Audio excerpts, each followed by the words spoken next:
परमात्मा के पुण्य आत्माओं का मुझ शशिभूषण दास का सत्सा है। बिना गुरु के या गुरु विहीन आत्मा कभी दास नहीं बन सकता। इसलिए मैं आहिस्ते आहिस्ते अपने नाम से दास हटाने के प्रयास में हूँ और परमात्मा की जब दया होगी और गुरु जी हो रहे अत्याचारों से विमुक्त हो जाएं और अपनी कृपा दृष्टि से पुनः हमें अपना दास बनाने का दया करें तो अपने गुरु जी के आदेशों का सर आँखों बैठाऊंगा। आज मैं बात करें तो मुझे किसी पुण्य आत्मा ने एक वीडियो भेजा। वीडियो रजनी ब्लॉग्स नामक चैनल का था। इस चैनल के माध्यम से संत रामपाल जी महाराज के संबंध में भ्रामक एवं झूठ का प्रोपगंडा समाज में फैलाया जा रहा है और ऐसा क्यों किया जाता है मैं ये बताने में असमर्थ हूँ कि आखिर यह प्रोपगंडा समाज में जानबूझकर फैलाया जाता है या अनजाने में फैलाया जाता है। रजनी ब्लॉग्स चैनल पर अपलोड वीडियो जिसका शीर्षक है जवाब दिया क्यों हूँ मैं जेल में, संत रामपाल जी। इस शीर्षक को आप देखेंगे तो वीडियो में 2 मिनट 30 सेकंड बीतने पर वीडियो स्क्रीन में एक महिला जो आप स्क्रीन पर देख रहे हैं, महिला अपना नाम रजनी बताती है और लोगों के बीच संदेश देती है कि संत रामपाल जी जेल में क्यों गए हैं, जेल जाने का कारण क्या है, क्यों संत रामपाल जी को जेल जाना पड़ा। इस संबंध में रजनी झूठ का प्रोपगंडा फैलाती है कि संत रामपाल जी ने एक किताब लिखी थी भ्रष्ट जज कुमार्ग पर। जब ये किताब लिखी थी तो संत रामपाल जी ने भ्रष्ट जजों के खिलाफ शांतिपूर्वक प्रदर्शन भी किया था। 2 बार प्रदर्शन किया था, एक जंतर मंतर पर और एक चंडीगढ़ में प्रदर्शन किया था। भ्रष्ट जजों पर संत रामपाल जी ने उंगली उठाई थी, इसीलिए इन्हें सामना करना पड़ता है। हाँ, यदि किसी ने पहली बार जजों के ऊपर उंगली उठाई तो वह संत रामपाल जी ही थे। उन्हें सच बोलने की सज़ा मिली हुई है। वे सच बोले तो जेल में डाल दिया गया है। सरकार और भ्रष्ट जजों पर जो किताब लिखे थे, सरकार और जज सब एक हो गए हैं और उनके विरुद्ध फरमान जारी किए हैं कि संत रामपाल जी को जिंदा या मुर्दा कोर्ट के समक्ष पेश की जाए। यह भी वीडियो में वह रजनी बताती है कि वहाँ कोई कमांडो नहीं थे। ये उपरोक्त सभी बातें अपने वीडियो में 2 मिनट 30 सेकंड से लगाकर 7 मिनट 50 सेकंड तक बताती है।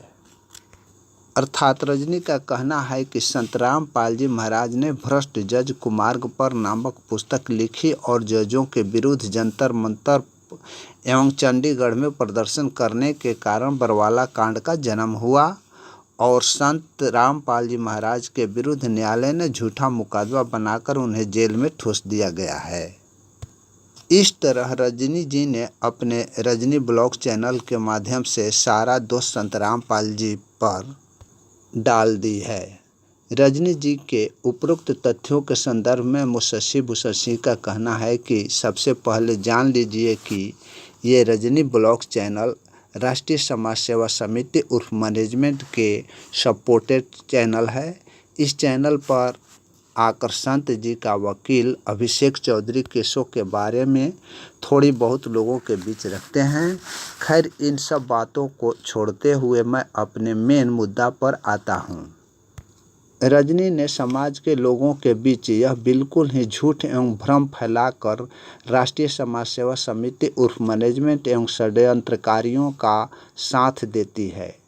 इनका कहना है कि संत रामपाल जी महाराज ने भ्रष्ट जज कुमार्ग पर नामक पुस्तक लिखी है।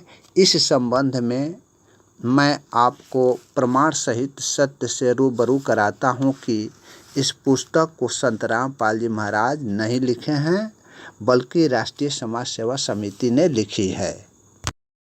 यह वही किताब है जिसके संबंध में रजनी द्वारा कहा जा रहा है कि यह भ्रष्ट जज कुमार्ग पर पुस्तक गुरुजी ने लिखा है। बिल्कुल ही गलत है, झूठ है, बेबुनियाद है, तरतीबी है तथा सच्चाई से कोसों दूर है। हम आपको दिखाते हैं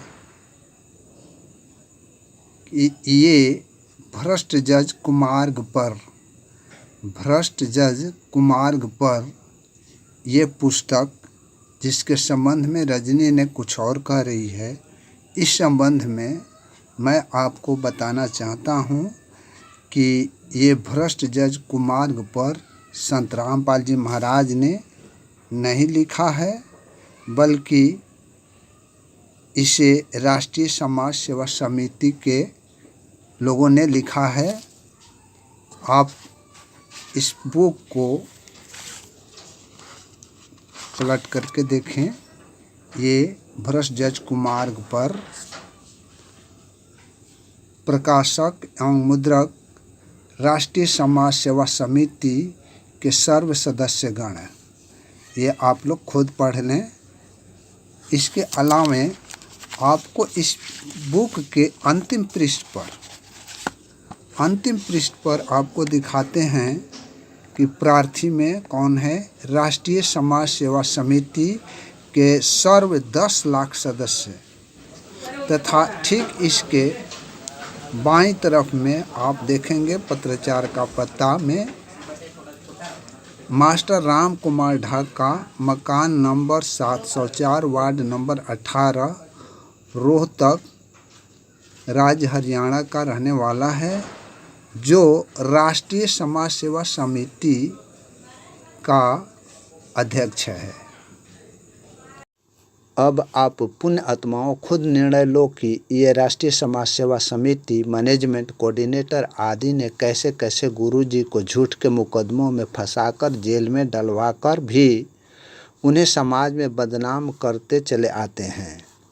संत रामपाल जी का भ्रष्ट जज कुमार्ग पर किताब लिखा ही नहीं है और संत जी ने कभी भी जजों के खिलाफ धरना प्रदर्शन किया ही नहीं, तो ये किताब और धरना प्रदर्शन को जेल जाने का कारण बताना उचित नहीं है।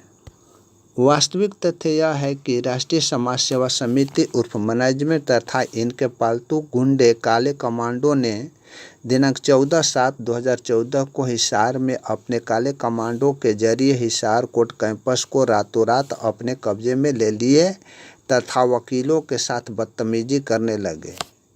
उन्हीं के घर में उन्हीं से उनका पहचान पत्र मांगे जाने लगा।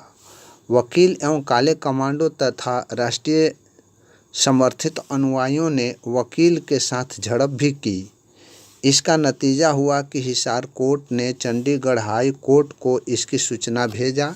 दिनांक 21/7/2014 को संत रामपाल जी के विरुद्ध कोर्ट अवमानना का केस दायर हुआ।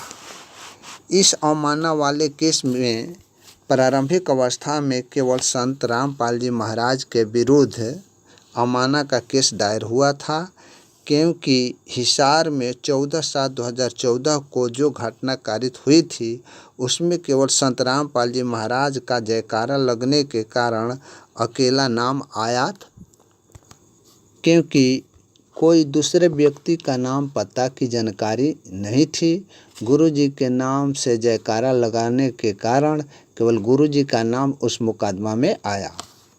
दिनांक 26/8/2014 को गुरुजी ने अपना लिखित बयान हाई कोर्ट चंडीगढ़ में दिया कि हिसार कोर्ट कैंपस में जो काले कमांडो अपने जद में लिए हुए थे वे गुरुजी के नहीं थे, बल्कि राष्ट्रीय समाज सेवा समिति के कमांडो थे। राष्ट्रीय समाज सेवा समिति का संचालक राम कुमार ढाका है।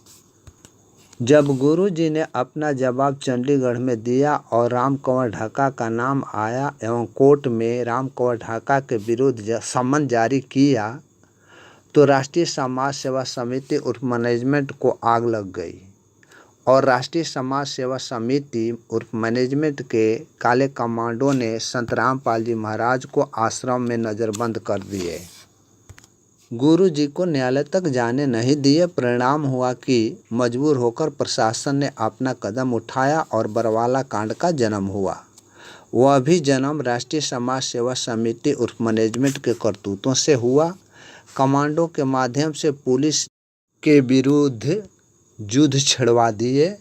गुरु जी जब राष्ट्रीय समाज सेवा समिति के कब्जे से पुलिस के कब्जे में आए तो गुरु जी ने साफ साफ शब्दों में कहा कि मैं तो न्यायालय जाना चाहते थे मगर मैं बंधक बना था, कैसे जाता, मुझे रोक रखे थे। इस तरह से उपरोक्त घटना घटी और बरवाला कांड का जनक राष्ट्रीय समाज सेवा समिति उर्फ मैनेजमेंट है। बरवाला कांड हो या करौंथा कांड हो या छुड़ानी कांड हो, गुरु जी संत रामपाल जी महाराज के केसों के बारे में विस्तृत जानकारी प्राप्त करना चाहते हैं, वास्तविकता को जानना चाहते हैं कि गुरु जी को किसने दोषी करार दिया, किसने क्या गवाही दी, गुरु जी आज लगातार 10 वर्षों से जेल में क्यों हैं, गुरु जी निकटतम भविष्य में जेल से बाहर आएंगे या नहीं, ये सारी जानकारी के लिए अवश्य पढ़ें ज्ञान अमृत एवं षड्यंत्र का विष।